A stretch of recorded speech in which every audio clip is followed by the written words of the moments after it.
原来不到2块钱就可以毁掉一个人。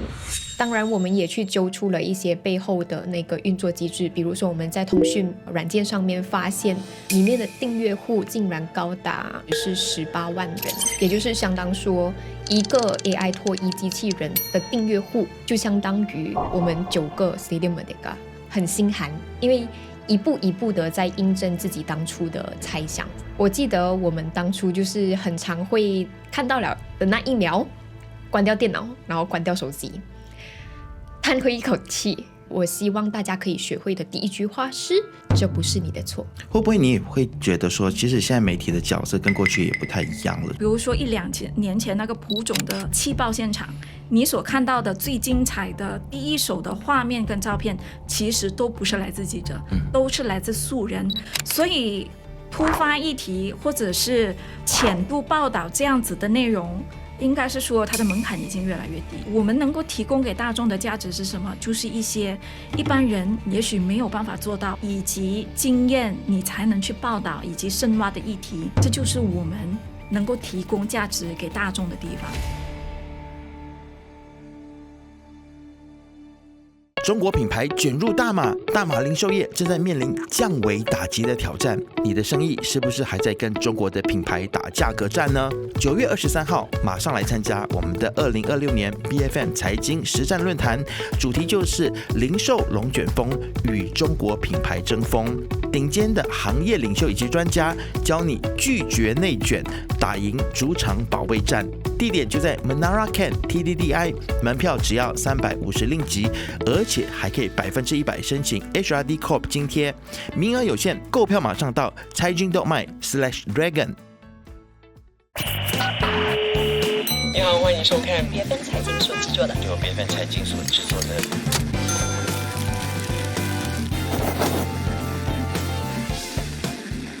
这个是你在收看以及收听的是由 BFM 财经所制作的自由时事。那在我们今天的节目一开始之前呢，你要记得要订阅、按赞以及开启小铃铛。那其实我相信很多朋友在提到了大马的独立媒体，会想到这个平台。这个媒体叫做当今大马 Malaysia Kini， 很多人对于 Malaysia Kini 的第一个印象呢，可能就是在他们的非常犀利的报道，还有他们的角度非常的前卫啊。通常我会把 Malaysia Kini 的报道呢当作是我的一个灵感，或者说他在应该可以说是他们常常都是一个先行者，他们常常做了一些报道的角度让我觉得耳目一新，那我们其他的媒体也会去跟进的。那今天其实我们要来聊的不是 Malaysia Kini 比较犀利的这一面，反而是比较少被人家讨论的另外一个层面，就是他们在政治之外的深度调查报道。那么就在近期呢Malaysia Kini 当今大马的记者叶诗雨就针对马来西亚的儿童性虐待的主题呢，展开了一项为期9个月，总共分为5个部分的深度报道啊。那这个报道呢，其实获得很多读者非常积极的响应。那我们今天先来邀请到记者本人啊，叶诗雨来到节目当中。诗雨，欢迎你。Hello， 你好 Isaac， 也跟各位财经的朋友说一声大家好。好，今天除了诗雨之外呢，我们也邀请到了当今大马的一位重量级的来宾哦，他是负责媒体战略以及转型的营运长谭新浩。邓姐好，大家各位财经的观众大家好。对，信浩，我没有把你的名字念错哈，没有，OK， 非常正确。好，所以今天能够邀请到2位来到我们节目当中，真的是我的荣幸。特别是我对诗雨的这篇报道呢，真的觉得非常的敬佩啊。我看到的时候呢，我心里面的第一个问题就是，在现今媒体都在追逐流量的时候，然后大家又在比较具挑战性的一个媒体的环境当中，可能大家都会比较谨慎的。这个时候，居然有人这么勇敢的做了这样子的一篇报道啊！所以我想今天先请教一下2位啊，可能新浩可以先来说一下，就是说，其实当今大马在过去以来，其实大家都是对于你们的路线是非常非常的鲜明的啊。那这一次是因为什么会决定要做这样子的一个调查报道呢？那背后的推动力究竟是什么呢？首先我要感谢能杰对当今大马的一番美言。当今大马能够有今天的成就，或者是说我们能有那么鲜明的立场和就是说形象吧，在大家心目当中觉得我们就是非常敢言以及有一定的能耐的这么一个媒体，主要就是靠我们2个老板还有一般同事，尤其是很多资深的同事和前辈打下来的基础。至于说我们这次为什么会去采访这个议题，首先是因为思雨本身他非常关心这一个议题，他在这个议题，他在提出这个议题之前呢，他其实已经做了大量的前期工作，所以当他提出给我们的编辑部的时候呢，他基本上你可以看得出他是思路相当的清晰，而且呢，整个的架构是很完整的。然后当时刚好又有这么一个机会，是来自美国的 Pulitzer Center 可以去带领他以及辅助他，让他在9个月的时间去做这个调查报道。就在这种种的机缘巧合或各种时空的条件之下，结果就有了这篇报道的出现。但是其实我在看到这篇报道的时候，我就发现说，其实当今大马肯定是对于人权的议题有一定的热忱，特别是记者本人，你如果叫我要经历9个月的时间，然后去经历可能要被人谩骂或者是有一些被法律风险对法律的风险的情况底下要去做这个，我可能自己都会再多想一下。但是诗雨，你是对于这个课题特别的关注吗？我自己本身本来就对与其说人权，更聚焦的是妇女和儿童权益这一块会比较关注。那在宽中古来宽中的深伪事件爆发的时候，我其实就已经希望可以深挖这个课题，因为我觉得当时爆发只是大家关注的一个冰山一角，它背后可能有更多的因素是值得我们去探讨的。所以在知道 Pulitzer Center 有这样子的一个 AI Accountability Fellowship 的时候，我就发现它其实跟 AI 息息相关，它也跟科技息息相关，只是我们可能平时没有太多的资源去投入在这样子的一个深度调查报道里面，所以就稍微做了一些前期工作，前期的一些调查之后，就把这个 idea 赶快拿去问我的上司，我的制作人，这样子我们要不要考虑做这个课题。一开始其实也没有想到会花多少个月去完成，只是知道这个 fellowship 为期大概10个月，只是后来就越挖就越深，然后那个报道就从本来预设是1篇，后来长成了现在的5篇。其实在我的经验里面，通常做人权议题它的流量就会比较低一些。如果在经营的角度的话，或许特别是我们在某一些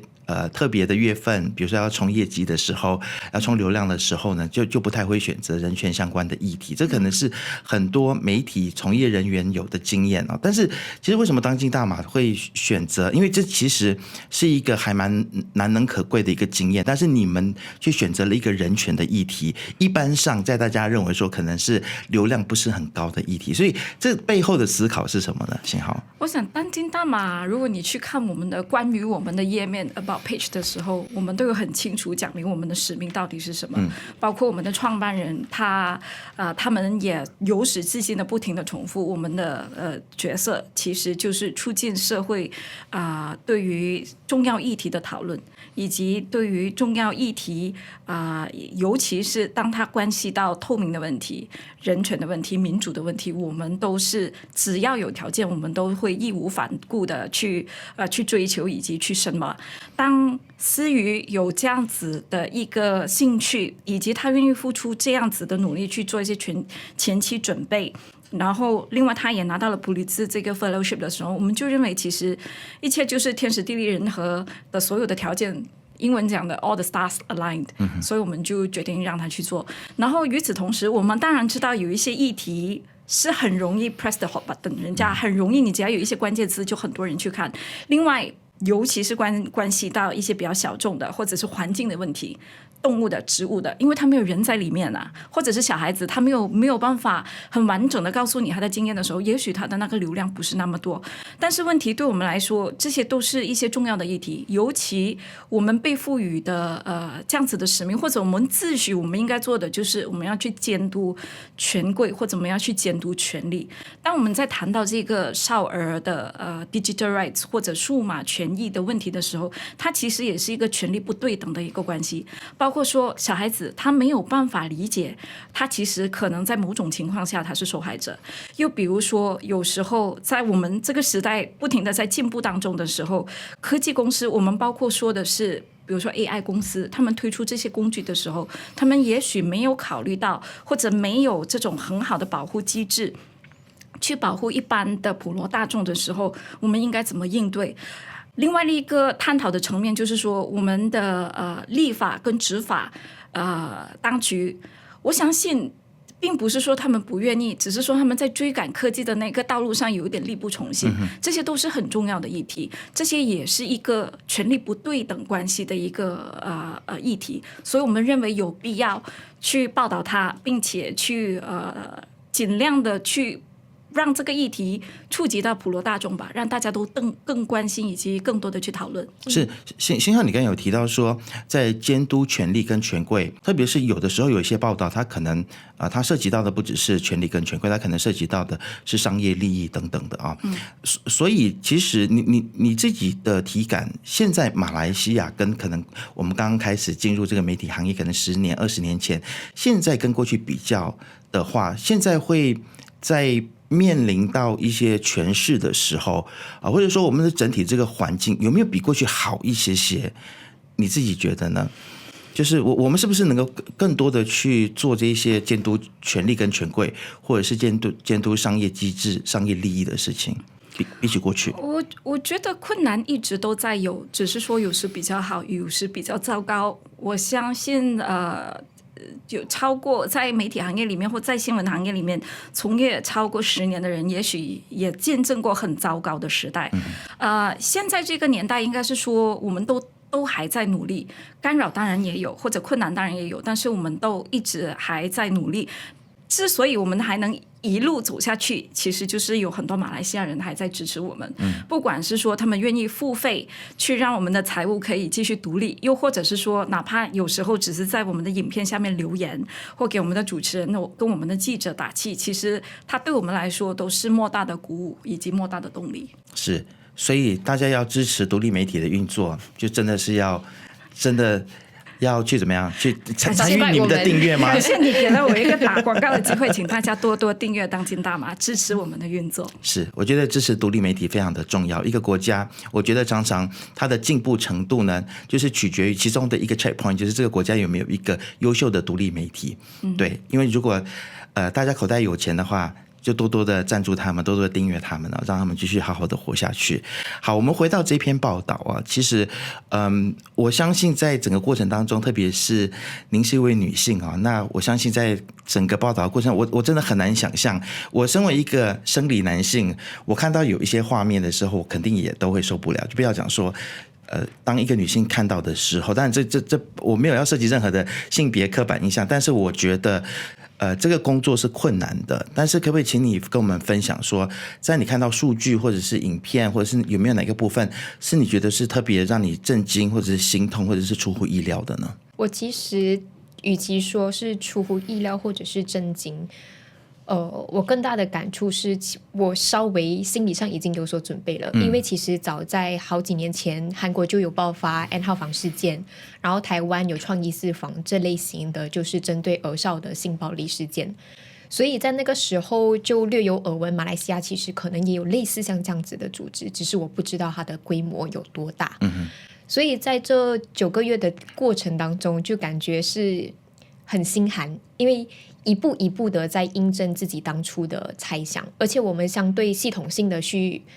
记录去观察他们的干案手法啊，或者是一些他们资金上怎样运作啊等等的时候，我就会在想这个人到底是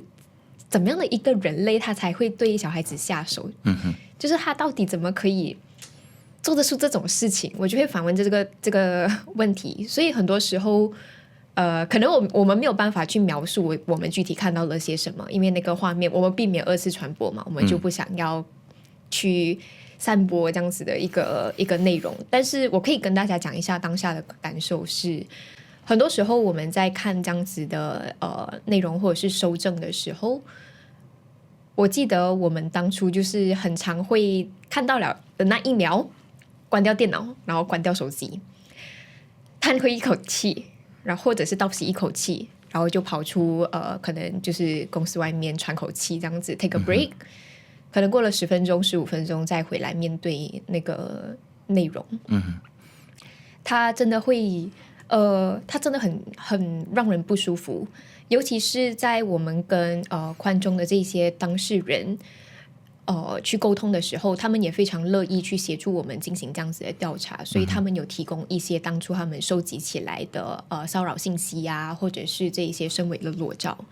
你知道它是假的，你知道它是 deepfake， 你知道它经过被异化节目了，但是你在看的时候，你还是会觉得哇，那数量庞大。然后我会换位思考，就想说，如果我当初还是一个中学生，我在校园里面面对这样子的情况的话，我应该怎么办？对，所以这是一个人的共情吧，我可以这样子讲说。所以我是非常以一个非常包容的心态去面对这一些当事人、受害者，然后当然我们也去揪出了一些背后的那个运作机制，比如说我们在通讯软件上面发现那一些学生使用的AI 脱衣机器人，然后我就去观察，发现里面的订阅户竟然高达，如果没有记错的话，当时是18万人。我对18万和数字没有什么概念，我就去查了一下马来西亚比较大的那一些体育馆的容量大概是多少 ，Stadium Bukit Jalil 或者是 Stadium Merdeka。现在是国庆月嘛，我就去看了一下 Stadium Merdeka 的容量大概是2万人，也就是相当说一个 AI 脱衣机器人的容量的订阅户就相当于我们9个 Stadium Merdeka。我就在想，哇，好多，多到我难以想象。然后我再去深挖它的那个制作成本到底要多少钱的时候，它到底需不需要付费，就发现原来成本只是少过2块钱马币。换算成马币的话大概是2块钱1块多这样子，甚至如果你有参与一些所谓的签到机制、奖励机制，你可能还可以免费使用他们的这些功能。所以我们的读者朋友，有一位读者朋友就看了过后他非常震惊，他就跟我们说，原来不到2块钱就可以毁掉一个人。所以这是过程当中一些比较 shocking moment 可以这样子讲，但其实心里已经有所准备了。OK， 一定要心脏非常大颗，我觉得才能够坚持做这件事情。那也谢谢你做了这一份的报道。其实刚刚他提到的一点，我想补充一下。刚才我不是说权力不对等嘛？其实权力不对等在这整个报道里面，另外一个很明显的就是加害人跟被害人的这个关系。因为很多时候加害人他可能就可以躲在荧幕背后，然后你是由于现在我们种种机制的缺乏，你是很难去把它揪出来，然后你也明明知道它整个运作机制是在那边。加害人除了是说那些会去脱别人衣服的人，或者是参与这种散播活动的人，也包括说那些通过这一些素材来牟利的人。在过去其实我们看到的这种所谓的用儿童来剥削儿童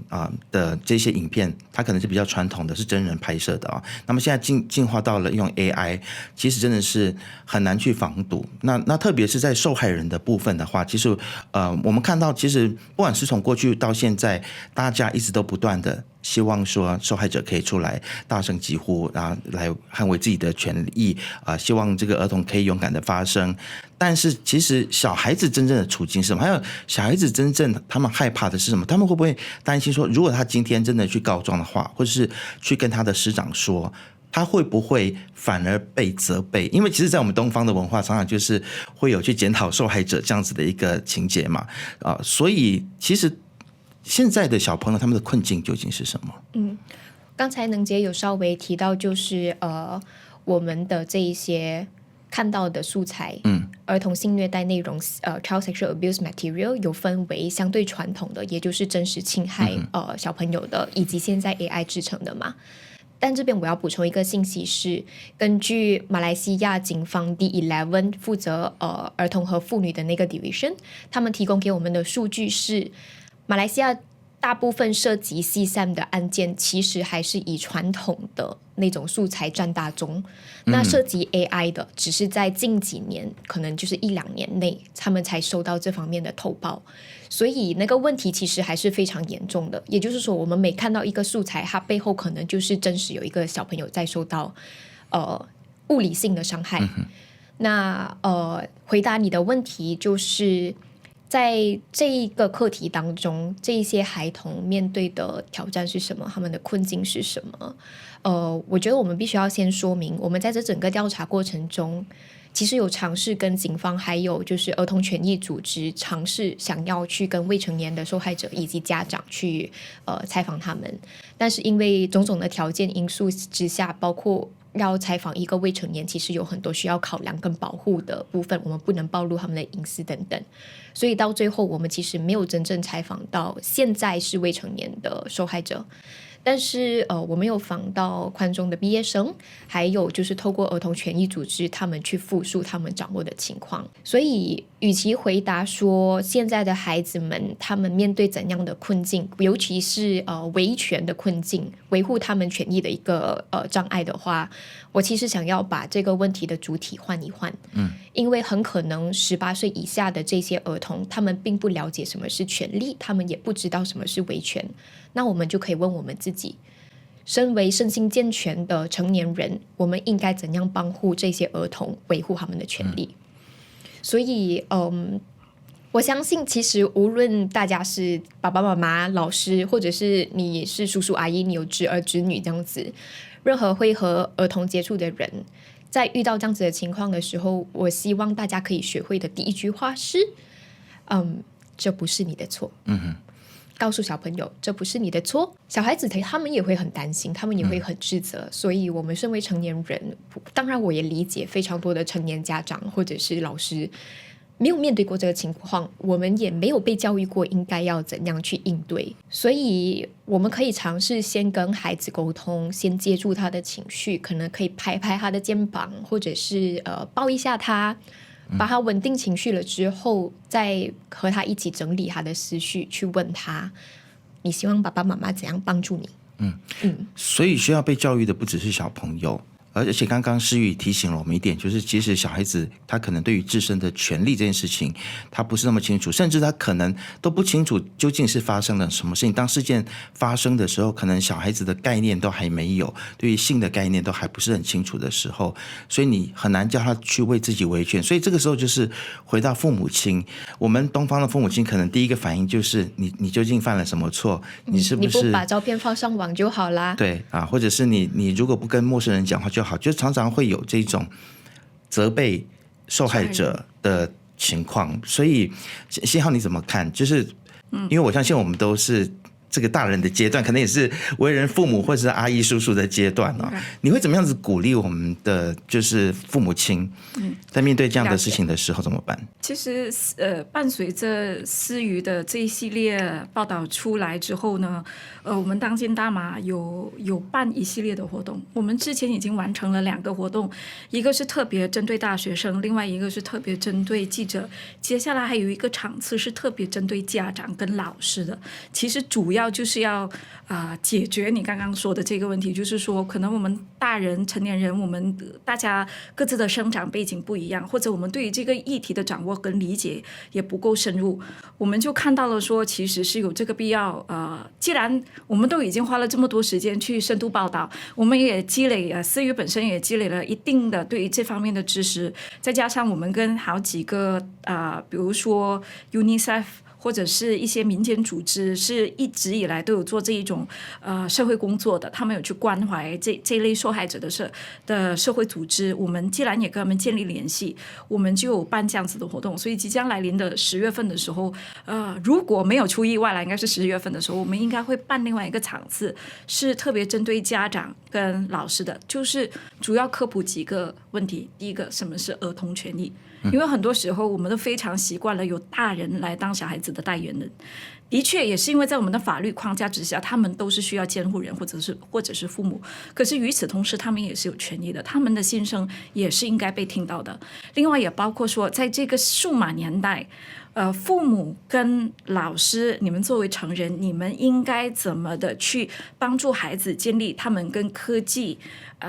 设备的关系，包括说你可以怎么用互联网，你可以怎么用电话，你可以怎么用电脑，然后父母或大人要参与到什么程度才算是适而可止。所以这都是一系列我们会探讨的议题，当然也包括说思雨会再一次分享他这9个月以来他调查所得的一些心得，包括说可能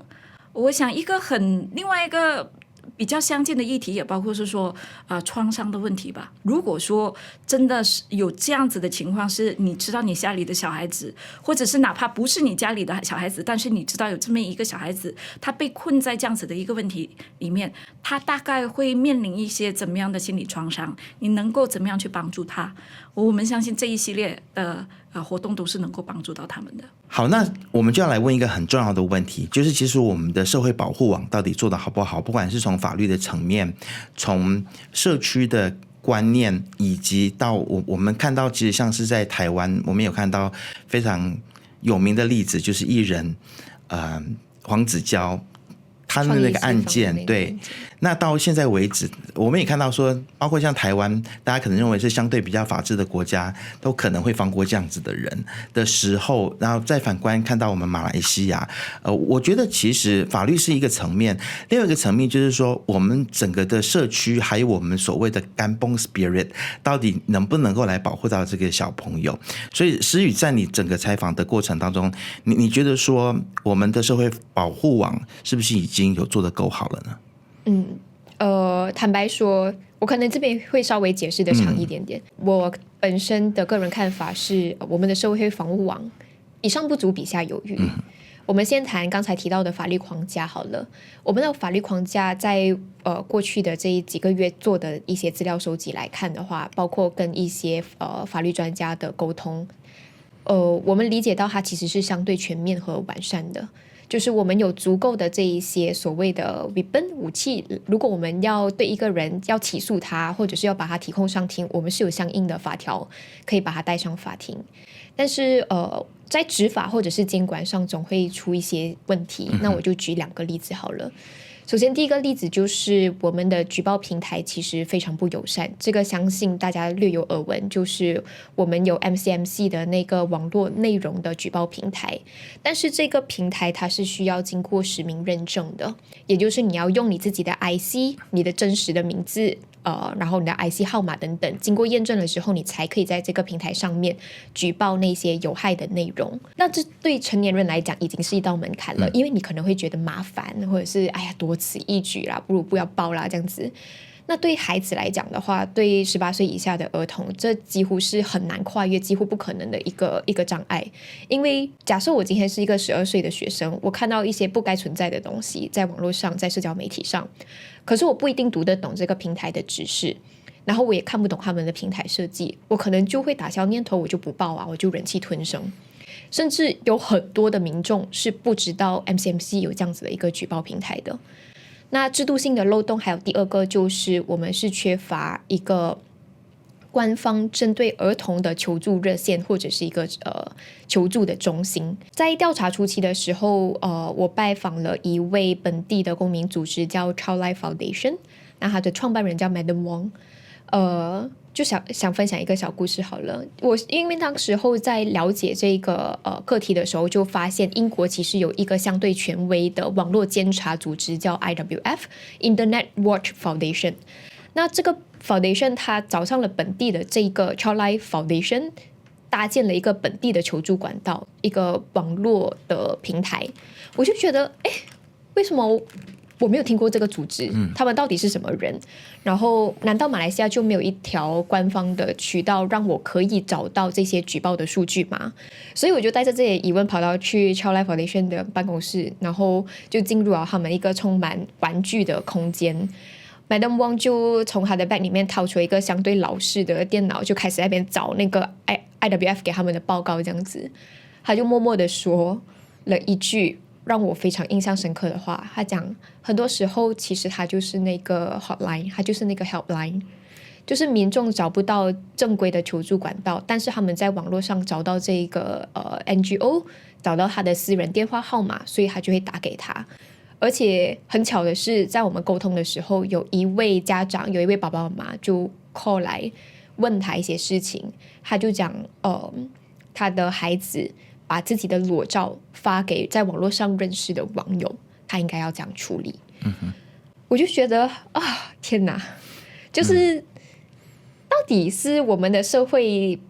这些防护网做的多不完善，才会让一个个人一个 NGO 的代表承担这样庞大这样沉重的责任，因为他就要负责去 direct 这一些家长或者是孩子，他们去求助的话，假如说你是在Kedah Penang，他们就会建议你去找 WCC， 如果你在 KL 的话，你就可以找谁谁谁等等。我就觉得身为 CSO 或者是 NGO， 其实就是政府的那个缓冲带嘛，有时候就是在执法、立法或者是保护这些儿童上面这些课题里面，但他们不应该承担这些本来应该要由国家承担的举报或者是求助的职能。是，其实这种例子真是屡见不鲜，就是我们可以看到说，很多的民间机构可能在很多的议题上面，它可能做的比我们本来政府单位或者是机关还要走得更前面，做得更多。这个可能是在很多发展中国家都会看到的一个现象，特别是在儿童性剥削这个议题上面，我们其实有看到很多这样子的一个例子啊。但是其实在我们现在，我们自己是媒体人，看到当政府在面对一些批评政府的言论的时候，那个删除的速度之快，所以感觉上应该是事在人为的。为什么在儿童的这种性剥削跟侵害的事情上面却没有办法做到？这个可能也是我想大家可以去反思的一个问题哦。但是除了举报之外，执法也是一个很关键的课题。所以警方在执法或者是相关单位在执法的力度上面，其实你自己的观察又是什么呢？马来西亚警方的执法其实从2017年我们推行 Sexual Offences Against Children Act， 也就是儿童性罪行法案开始，其实他们已经正规的有一个相应的渠道去针对 CSAM 执法。但是这些案件过往来说，它的报案数还是非常低的，可以说是 underreported。近几年那个数据有所暴增，是因为警方采取了主动执法的一些行动，比如说在报章上大家常常会看到的是Operasi Pedo 或者是 Cyber Guardian 这种，就是代表说警方他们掌握了一定的情报之后，他们主动的去针对这一些涉及售卖或者是持有 CSAM 的人去执法，把他们提控上庭等等。但是如果要讲说在执法和监管上面的话，马来西亚还是有一个gap， 我可以这样子讲，是我们先谈回那个 Sexual Offences Against Children Act 好了。从2017年推行到现在，我们今年其实国会也在上一个会期里面去做了一个修正案，去扩大它的那个执法的框架。但是在过去的9年，我们大部分普罗大众，尤其是每一天接触孩子的家长和老师，他们不一定会知道原来有一个这样子这种类型，他们不知道原来 grooming 是 under sexual offences， 他们不知道这种就是拍孩子的裸照，然后甚至是传播出去，也算是一个散播CSAM 的一个罪行等等。所以更何况我们这些住在 KL Centric 的人，我们可能掌握的资讯和资源比较多。那郊区的 budget market 呢？他们如果遇到他们的孙子有这样子的情况，爷爷奶奶要怎样跟孩子沟通，或者是孩子要怎样跟他们的祖父母沟通，这件事情是非常困难的。所以我们再谈回这个立法层面的话，其实坦白说，我对我们的国会议员，无论是执政党还是反对党，他们对这个课题其实了解还是相对全面的。因为在上一次针对这修正案的辩论当中，他们其实提出了非常多的顾虑和改良意见，我觉得这是一个好的讨论。但是我们一样出问题在执行层面，所以我们就算有这个很好的法案，我们执行不力的话，这些法案永远都是一只纸老虎。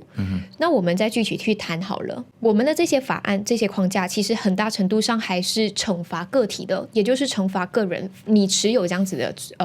CSAM 的材料，那我就把你提控上庭。但是我们却很少去约束，让这些事件发生在他们平台上面的科技公司或者是社交媒体。我觉得这是马来西亚的民众整体来说可能在这方面的意识还是相对薄弱的。我这边要举2个例子。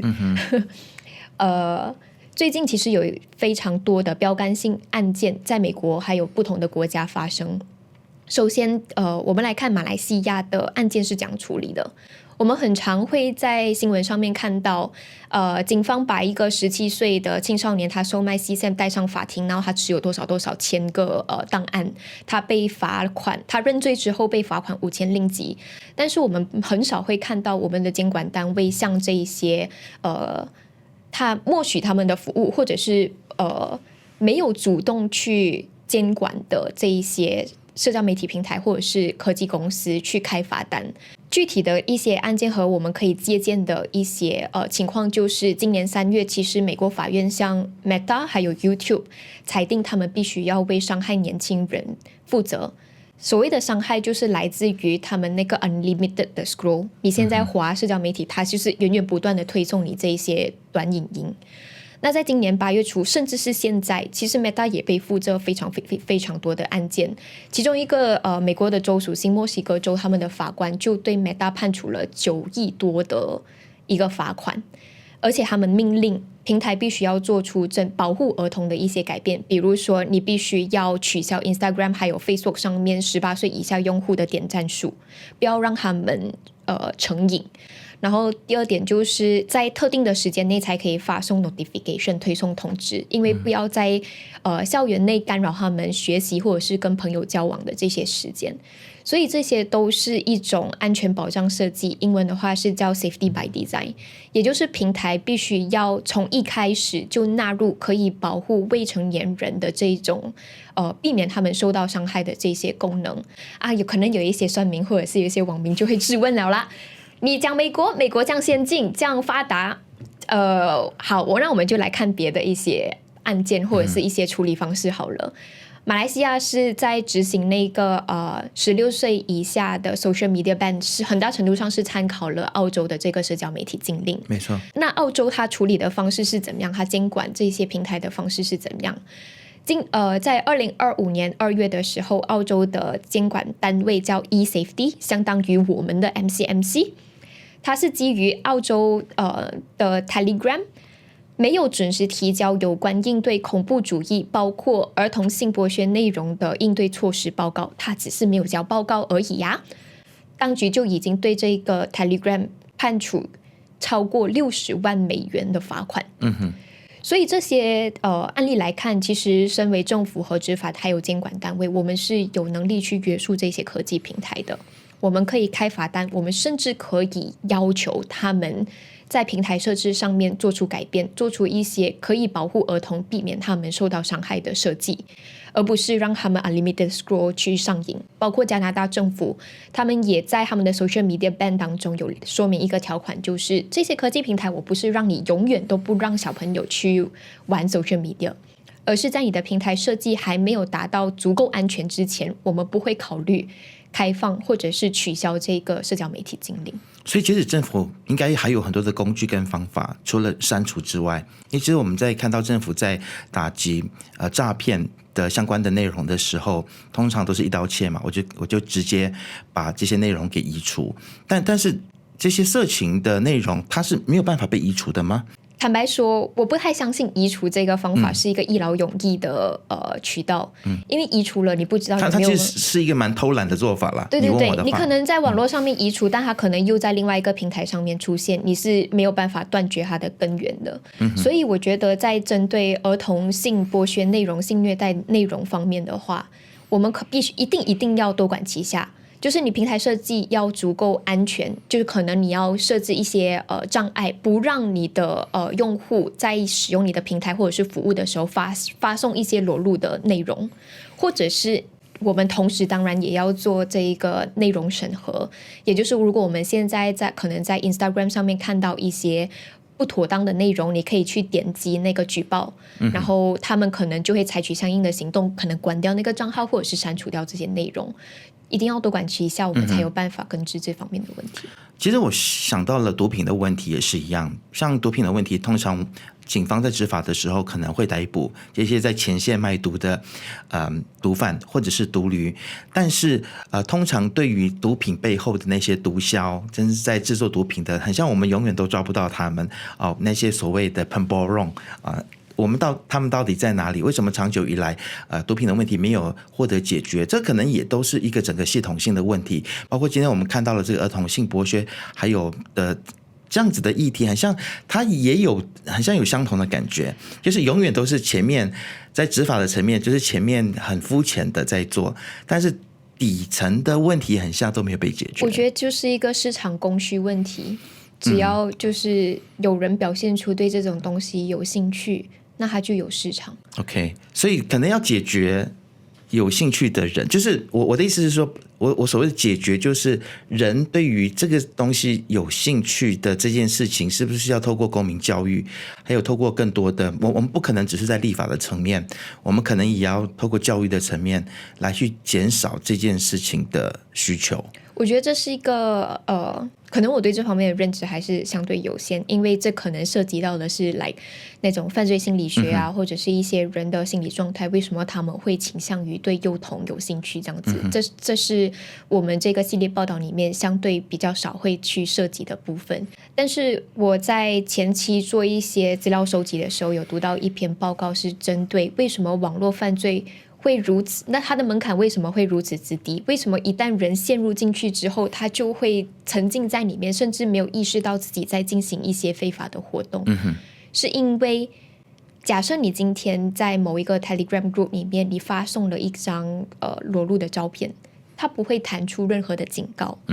也不会有人马上告诉你这是错的，这是不对的，你不应该这样子做，所以他就会默默的觉得没有事情那我就继续做咯。他甚至会发现我有同好，我在当中找到跟我兴趣相同的人，他们也在做类似的事情，他就会降低你的那个犯罪的罪恶感，所以默默的他就会消除掉他这方面的意识。我觉得这是我读了那篇论文之后，我就在想说，这难道这就是那18万人的心理状态吗？所以这个在我们怎样去跟民众沟通这个持有这样子的内容，或者是去消费这样子的 content 是一个不妥当的事情的时候，其实可能它到最后还是要回归到一个就是社会意识，就是文化层面的讨论，或者是包括我们现在我们也很常谈性色变，我们连谈都已经那么的过敏了，那么的不舒服了，那我们怎样去谈它是否有涉及侵犯儿童权益这样子？是，所以我觉得我们其实也没有那么消极啦。我给大家一点希望就是我们其实还可以常常多去讨论这方面的议题，或者是你就去讲，你就去谈开，至少先开启这个话题，直到我们不再谈性色变，那我们才有办法去正视这样子的问题，我们才有办法把对的观念传达给我们的下一代。其实我觉得现在在马来西亚的状况就是我们的性教育是蛮落后的，别的国家他们已经走到了性别教育，但是我们可能连性教育都还是在刚开始的时候，然后我们的性别教育是整个缺席的。会认为说在很多国家，他们在可能性别教育的部分就会开始让小男生小女生去认识自己的身体之外，还有就是不同性别的特征，以及可能在情感教育上面都会去多加的琢磨。可能我们在国际学校里面有看到相关的科目，但是在我们的可能政府学校公立学校可能就比较我少看到。觉得比较难。我觉得马来西亚的情况有一些地方还是比较保守，确实是有这方面的考量。是的，我相信是，但是在新浩你们看到时雨的这个报道之后，其实你看到了关于整个的执法的可能疏漏也好，或者我们是说不足也罢，那其实这一次你们的这个新闻报道，其实不只是报道，你们也做社会倡议，对吗？应该是说，我记得我大概3个月前5月份的时候，我在曼谷有另外一场演讲，谈的就是说，它的主题就是说，为什么今天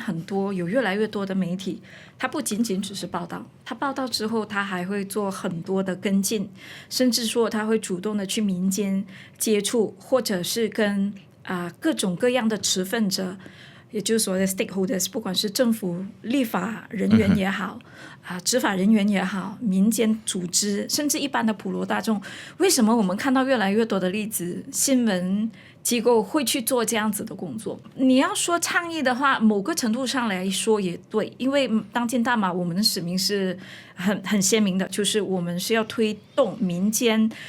对于重要议题的关注，以及我们要促进社会的透明、民主等等。但是另外一个方面就是说，任何关系到比如说媒体权益、数码权益在这个语境当中，我觉得数码权益、小孩子的数码权益，人们怎么使用资讯，这是向来我们都非常认同的一个议题也就是为什么我们会愿意去进一步的说，就是说报道完毕之后，我们会办多一点的活动，我们甚至希望接下来有机会可能见到一些比如说国会议员或者立法，就是能够立法的人员向他提交我们的报告。所以我的5月份谈回5月份的那个演讲，就是我们大家得到的共识，来自区域内的媒体、世界各地的媒体得到的共识，就是说，因为在这个年代，我们媒体业面对的现况是资讯太多。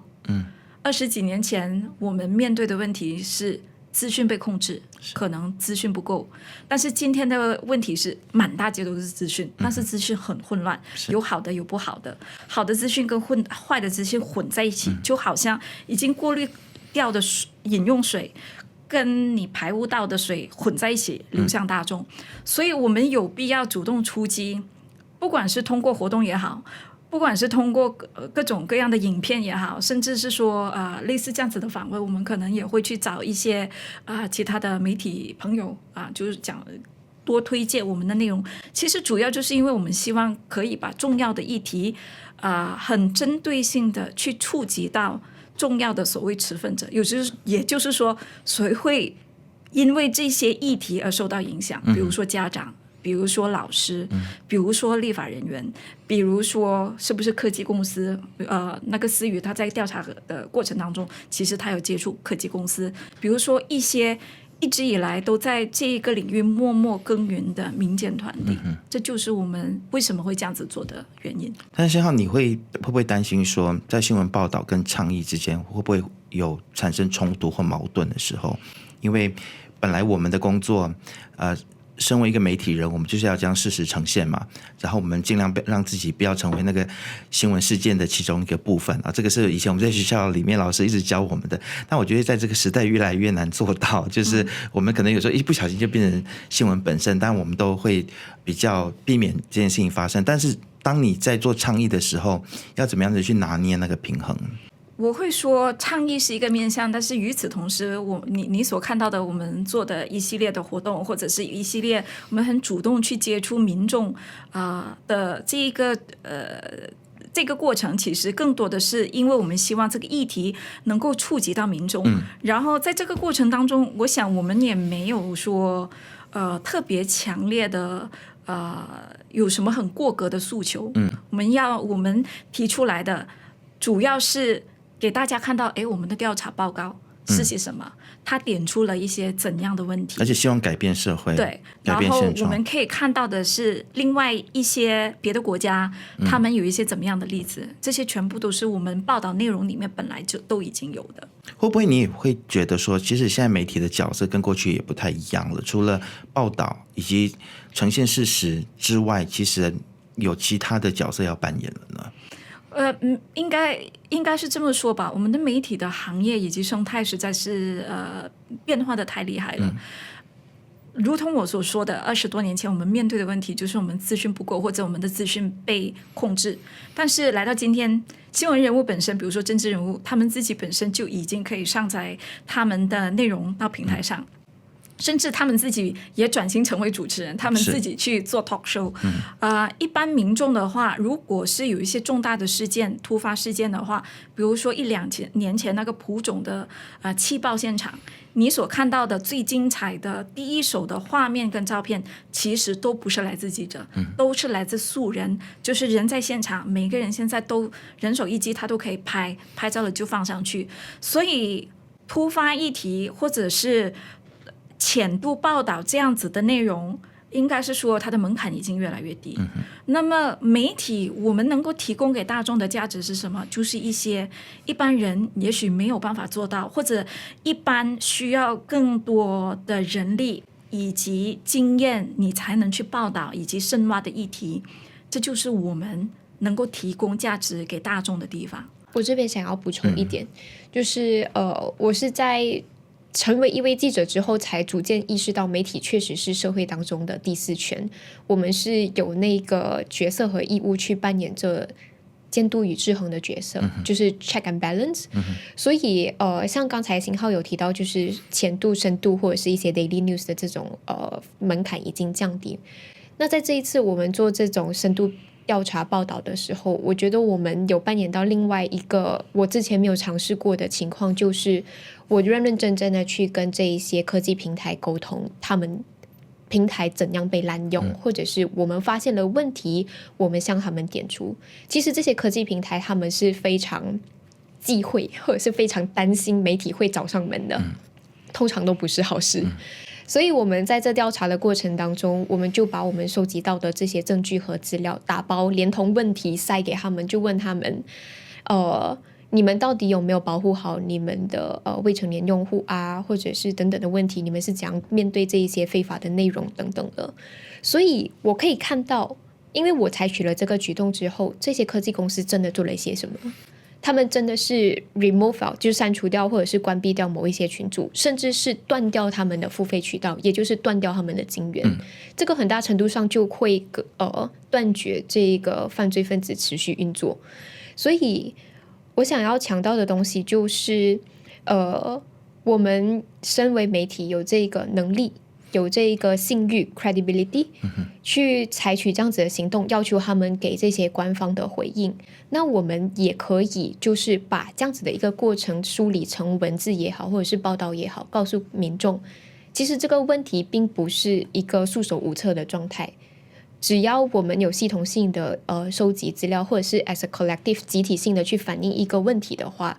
那这些科技公司他们是需要采取行动的，那些监管单位、执法单位他们也是要回应我们的疑问的。也就是因为在某一些国家，包括在 Malaysia， 因为我们的 Sexual Offences Against Children Act 还有就是Penal Code 等等，我们这些法令把这些罪行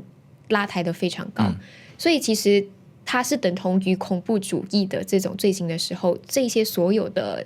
需要被问责的单位，他们都必须要非常小心的处理。我觉得我们媒体要努力扮演好这个角色，才会达到真正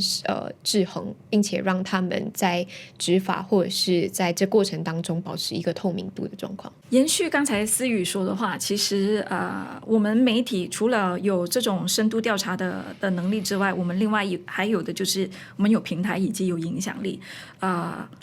其实有很多议题，研究员可能也研究过了，有报告出来了，有论文出来了，然后民间团体可能他们也试图一直有通过他们的渠道去反映，可是是不是能够引起一些普罗大众的关注，是不是有这个能力去触及到一些比如说立法人员，我们就觉得这是我们可以做的，所以这就是我们可以填补的空缺。其实我相信在这一次的这个报道当中，不管是经营者也好，或者是记者本身，你们肯定有很多的学习啊。特别是我看到说这次你们将复杂的故事，然后用很多的 AI 或者是图像的方式来进行处理。其实诗雨可不可以跟我们分享这个过程？就是后置方面我们是怎样 handle 这样复杂的议题，还有就是包括在可视化的过程当中，其实面对非常多的挑战。我必须要强调，我们在后置的过程其实很少用到AI，因为我们觉得这些内容都太敏感了，它都是一些可能会不小心就暴露隐私，或者是不小心就恶度传播等等。我们想要避免掉这样子的风险，所以我们都是人为的去处理，包括那些插画啊，或者是数据的呈现等等，都是经过人为的设计，采取一个比较传统的方式。但是我必须要分享一下我们是怎样去马赛克，或者是衡量什么东西该出，什么东西不该出。我们在处理这个议题的时候，我们有参考过国外非常多不同媒体报道的方式，因为我们希望某个程度上需要呈现那个你看了这些素材过后不舒服的感觉，它就是那么的残忍。但是另一方面我们又不能犯法，所以我们不能直接暴露某一些很色情的内容等等。所以我就很常拿着我的电脑，然后去给星浩看，或者是去给我们编辑看，你看一下这样子马赛克可以吗？到底一个 AI 生成的小朋友，我们要马赛克他的脸，还是要马赛克他的身体？因为他的身体是相对裸露的部分，但是他的脸呢？他的脸有一些人就会讲说，他是 AI 生成的嘛，都假的。可是这边我要灌输大家一个概念，就是所有 AI 生成的数据，所有的它生成的内容、对话、图片等等，它都是基于一个庞大的数据库，它不断的去深度学习训练之后，才会因应人类的需求，你 prompt 它，你给它一个指令，它就为了要满足你的需求去生成这样子的图像或者是内容。所以它的数据库里面可能就是因为它真实存在这一些 CSAM， that's why 它才可以理解你要的东西，然后生成一个非常近似于未成年的面孔以及非常火辣的身材。这个东西就是我在这个过程当中学习到的其中一个很大的 take away。 我其实以前过往没有意识到，我们在跟 AI 交往沟通的时候，原来当中也涉及侵权。因为很可能我们在生成这样子的内容的时候，你就是在重复的去利用真实曾经被伤害的小朋友的那个肖像权或者是他们的权益。所以这个东西是我们在后续报道里面尽可能要规避的情况，因为我们知道了它的基础逻辑是这样子运作的，所以我们在呈现那些故事的时候，或者是那些情节啊、数据还有插画的时候，我们都是人为的去沟通，包括其中一部分是我们本来想要复原宽中升委事件的那个对话截图，可是因为我们害怕会 trigger， 会给这一些当事人造成恶度伤害，所以我们并没有原封不动的引用他们的文字或者是截图，我们是在就是重新呈现了另外一个表现方式，就是你今天被陌生人加入这个群组，你在这个群组里面发现你以前发在社交平台上面的照片被移花接木，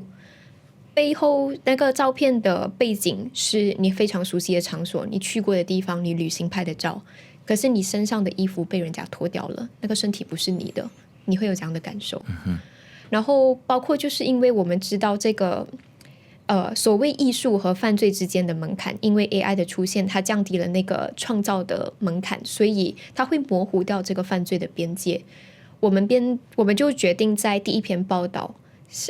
就在 introduction 那个前言的那个 scrolling 里面，那个故事呈现里面就弹出一个警告，如果你加入或者是订阅像这样子的群组，像 Telegram 的这种群组或者是账号的话，你其实也已经违反了儿童性罪行法案当中的其中一个条文，你可能会被判处5年监禁，还有被罚款最高1万令吉，或者两者兼施。我们必须要把这一种法律上面的意识啊，或者是种种我们认为重要的信息编织在这些可视化的数据或者是这种图像的表述方式里面。我听到了整个报道的过程当中有非常多的坚持，以及媒体人以及媒体集团在做报道的时候谨守的一些媒体的操守啊。但是我也想问，在现在大家都不太理操守的这个年代，你们为什么要这么坚持？会不会有时候就觉得说，哇，看到隔壁媒体怎么可以抢快对抢快，然后 Breaking news 或者是这个照片是可以 PO 的吗？那哇，他们流量很好，有没有哪一刻，不管是经营者或者是记者也好，就是觉得说算了，我们干嘛坚持这么多呢？就放手一搏嘛，流量当先这样子。思雨你说。我觉得人会有恻隐之心。这是我在做这个人权方面议题的时候一直提醒自己的东西，就是要以人为本。如果连你自己本身看到这个照片或者是看到这个图片，这个案发的现场等等，你都会产生一种非常不舒服的感受的话，为什么你还要传播出去？而且我们还要是掌握那个负责去传递资讯的角色，这个媒体。所以我们团队常常就会讨论到底那个红线在哪里？因为其实我们可能没有一个很明确的 protocol， 一个手册让我们去遵循什么东西该做，什么东西不该做。但是我们就会反问说，在报道这件事情的时候，我用这样子的图片是否对这个议题的核心和中心思想有最大化它的效益？如果没有的话，那我们就不用。因为在报道儿童权益的那个宗旨，就是我们要以儿童的利益为出发点为核心。如果这个东西是对小朋友对儿童的权益没有帮助的话，我们就会果断放弃。所以在当然因为我们这次做的是一个深度的调查报道和专题，所以它并没有那个所谓的抢先的心理状态。那我身为一个笔者，我去书写这个故事的时候，我们也时刻警惕自己，它不是一个猎奇的小说，或者是一个网剧短剧，我们没有必要用这种shocking content， 一种会让你非常不舒服的内容和视觉效果去抓住你的吸引力。其实我觉得这个已经是超越了所谓的 protocol 或者是 handbook 了。这个我觉得是一个企业的文化，一个媒体的文化。其实星浩，其实当金大马你们是如何去建立一套媒体的文化，让你们的记者，让你们的前线人员都能够自动自发的去在媒体的操守上面去规范自己？我觉得组织上和架构上来讲，我首先要感谢的其实是我们的董事部。我们的董事部其实是有明言写一个声明，就是说不干预那个编辑自由。所以我们的编辑是当然我今天我的负责的内容就是营运方面的，可能是管钱方面的，我已经不管编辑方面的，所以那个决定让他去做这个专题的人，其实不一定是我，其实是他的制作人。那我可以做的，在这个过程中是辅助他，尽量能够把我有的资源或者我有的人脉介绍给他。我可以协助你怎么样把你推向前，把你推得更高一点，走得更好一点。但你问我的话，其实是整个27年来，我们整个董事部以及我们两个创办人立下的一个规矩，以及立下的一个文化，在我们的编辑部那个关系是相对平坦的。辩论是很常见的事情了，然后固执的人也是非常的多的。吵架也吵起来，互相不讲话的人也有的。但是追根究底，我们大家都有这么一种不必明言的理解，就是说你会这么坚持，你是为了公司好，或者你拥有的理念跟我是一样的。我觉得你大概也要有这样子的理念跟理解，你才可以在这家公司工作，而且在这家公司工作这么久吧。比如说我们的创办人严崇庆，他还在任的时候，他是总编辑的时候，他是很接受大家去反驳他的意见，他是很接受大家去辩论他的意见，他也很接受可以推翻他之前做出的决定那个 ego 是降得非常低的一个人。所以我觉得整个公司的文化或整个媒体的文化都是由一般董事、2位创办人以及很无数的前辈编辑同事以及那个营业部的同事共同创办下来，包括说我们都非常恪守我们的编辑自由是不受到财务上或者是营运上的干扰的。就比如说直到今天，就算有人，哪怕是认识的人，哪怕是再尊贵的人，他发一篇文稿给我，问我信号能不能看，我说我会帮你转发到编辑部，因为是由他们去决定的，不是由我来决定的。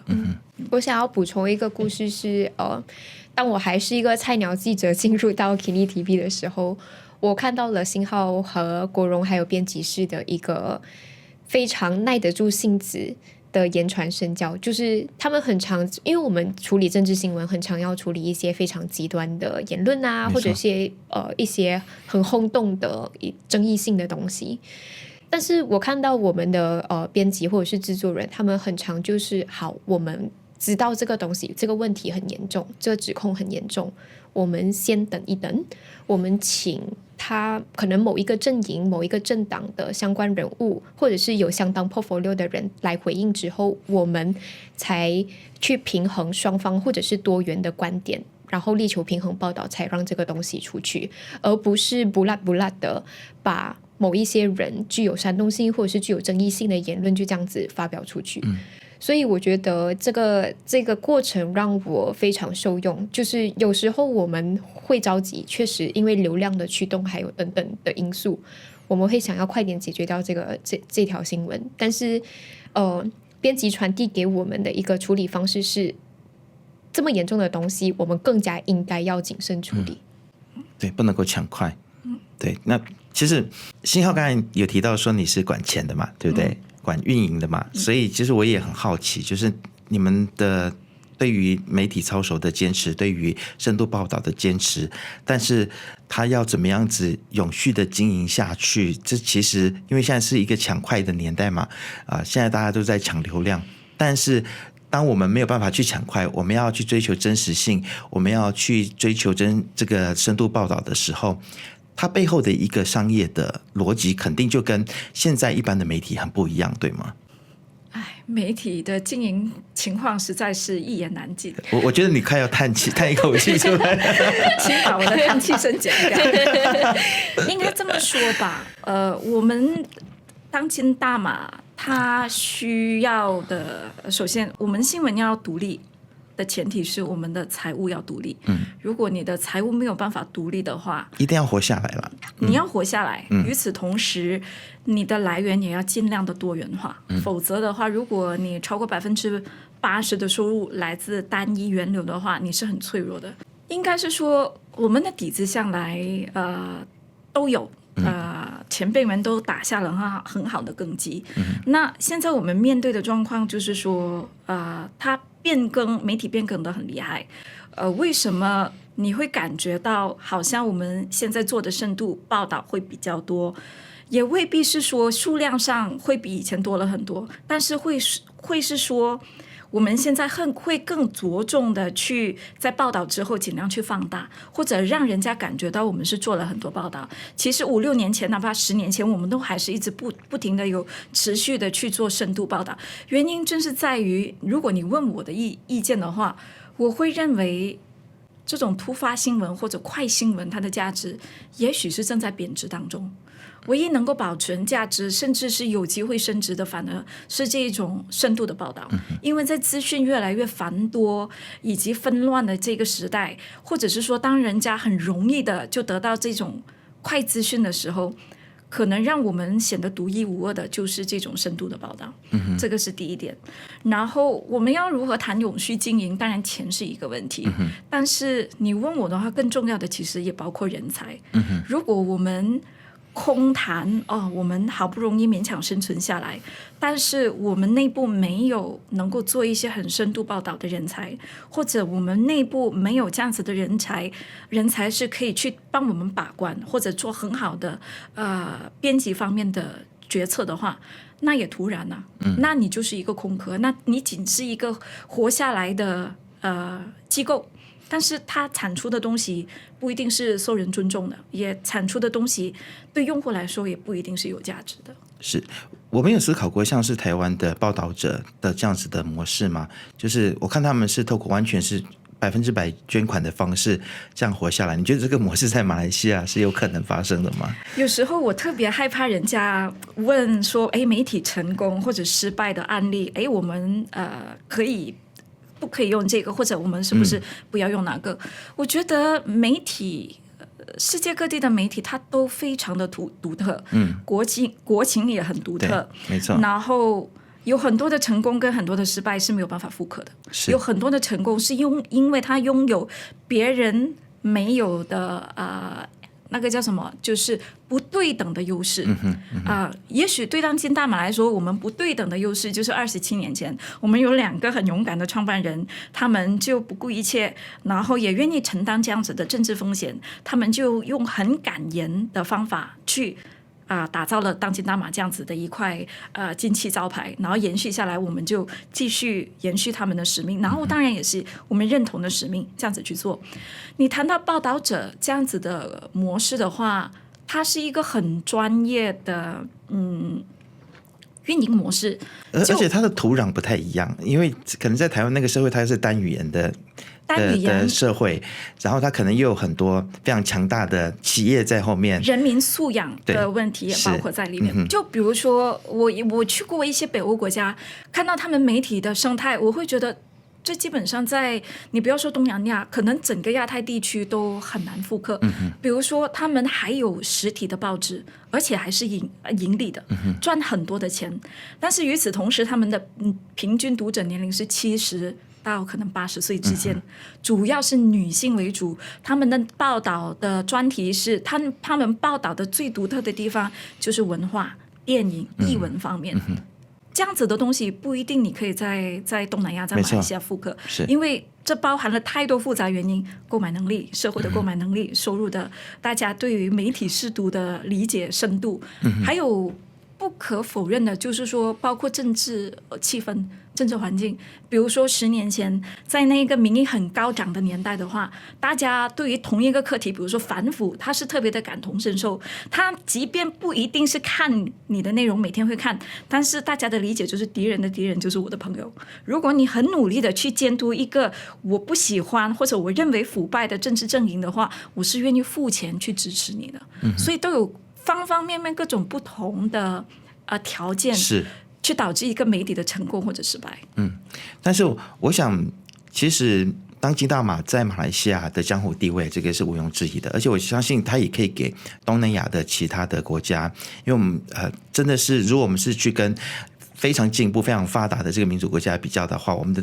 状况真的是不太一样。但是我们也看到说，东南亚现在也有很多正在挣扎的这些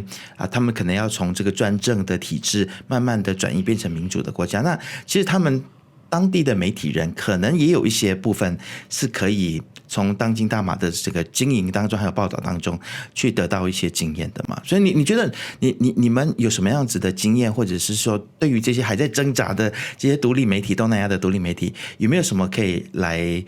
鼓励大家的地方？我看到了一些在东南亚不同国家的媒体，他们可能很小，可能只是3-5个人，但是他们也能很持续的产出很高质的内容，而且可能他们是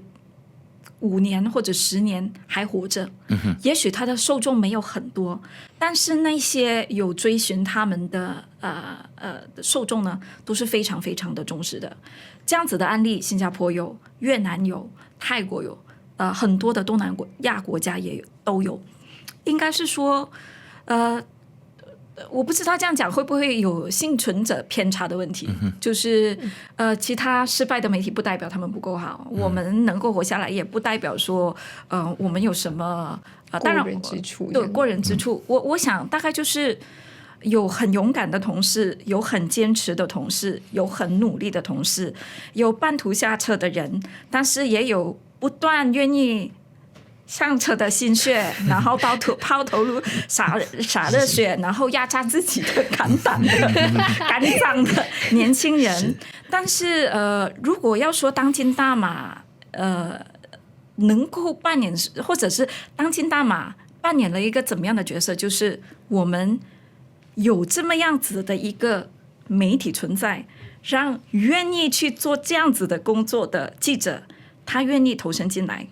然后我们也有这样子的一个空间，哪怕在很艰难的时候我们的声音很小声，我们都是很坚持。所以你问我的话就是坚持努力，虽然不一定知道是会有好的结果你失败了不代表你不够好你成功了也不代表说完全就是你的功劳，可能还有一些不是你所能掌控的运气的成分所在，但是你只要坚持跟努力，大概就是不错的不会错的秘诀吧，应该是这么说。好，我们大家一起坚持，一起努力。那么诗瑜还有什么要补充吗？还是说你要不要给我们预告一下你下一篇陆续有来吗？还是说这一篇要先休息一下？肯定是想要先休息一下，因为那个辛苦，我觉得我也很难去理解，但是我相信应该真的是过程蛮辛苦的，对，就感觉需要去摸一下草地，然后欣赏一下花草树木这样子。需要去找咨商师聊一聊吗？可能也需要。影片要出来吗？接下来对，我们其实陆续。因为这其实不是一个只是停留在网页上面的专题OK， 我们还陆续会有自己的podcast 播客节目，然后标题党总部会录一期我们记者和团队在这个报道过程的一些幕后花絮或者是过程的艰辛，然后我们希望可以透过这样子的一期节目去表达说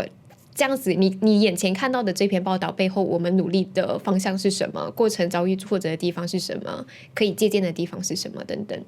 那后续我们也会陆续去展开一些像刚才新浩提到的推广工作，我们也非常欢迎，就是如果大家对这个议题有兴趣的话，可以尝试来 approach 我们，来找我们联系我们。我自己本身非常愿意分享，就是在这个调查过程中掌握的资讯，我觉得资讯必须要被传递，无论以任何形式。然后最后的一点是，我其实有一个提醒，是我和共同的作者白慧琪，我们特约的记者在完成这5篇报道之后一起梳理出来的一个小小的总结，以及我们觉得这是一个最大的学习经验，就是在处理涉及任何儿童的问题的时候，议题的时候，比如说网络暴力啊 grooming 啊，甚至像这样子的这种儿童性虐待性剥削内容，我们要学会尊重孩子的自主权 child agency。 因为像刚才新浩有提到，我们很常父母或者是大人就会成为那个代言人，去帮他们做决定，但其实这真的是孩子自己想要的吗？尤其是在面对这样严重的一个侵犯他们权益的这个事件的时候，其实他可能思绪很混乱，而且他要的正义可能没有像大人想象的那样，就是要去报警，要抓到这个坏人，他才算是正义。可能小朋友要的只是那个去做 AI deepfake 的当事人，那个所谓的干案者，跟他道歉，跟他诚恳的道歉，受到一定的处罚，不一定要上升到去报警。所以希望听这期节目的朋友，如果你有孩子的话，你可以多跟孩子沟通这方面的边界，以及如果孩子连向你表达他在学校遇到什么问题，在网络上遇到什么情况，他都不敢告诉你，他都害怕被你责备的话，可能爸爸妈妈或者是老师们需要反省一下，你到底是跟孩子沟通上面出现了怎样的障碍，才会成为让孩子闭嘴的那第一道高墙。这个问题实在是太复杂了，马来西亚的资源可能还相对有限，因为我们可能还没有相应针对父母提供帮助的一些手册，但是在国际上，比如说像刚才提到的 IWF 或者是 eSafety，他们其实已经有针对父母和教育者的这种手册，怎样跟孩子展开对话。这些工具都是可以马上套用在你们日常和孩子沟通的环节里面的。我会把链接给你，然后可能可以 embed 在那个 description 里面。没有问题。那这信浩还有什么要补充的吗？还是要再次的呼吁大家来订阅当今大马？订阅当今大马，支持独立媒体，支持所有的优质媒体吧，包括 BFM 也是很好的媒体。而且我们的这种就是重大议题，现在这个五篇系列报道已经全面开放给所有读者了，所以大家不要害怕讲说有 paywall 看不到这样好的报道还是什么，没有，你就来看。而且我们接下来应该还会陆陆续续的不停有办活动，包括讲座，包括甚至是针对如同刚才说的针对家长跟老师的各种训练营，希望是可以冲出吉隆坡。所以欢迎大家来参加。好的报道，深度报道值得大家一起来推广。那如果大家在看了今天这期节目之后呢，想要找思域，想要找信浩去上你的节目的话呢，我也支持大家，我也鼓励大家可以多多这么做把这篇报道更多的推广出去。今天再次的谢谢信浩以及思域来到节目当中，不要忘记要订阅、按赞以及开启小铃铛，就看到我们所有精彩的访谈。我们下次见。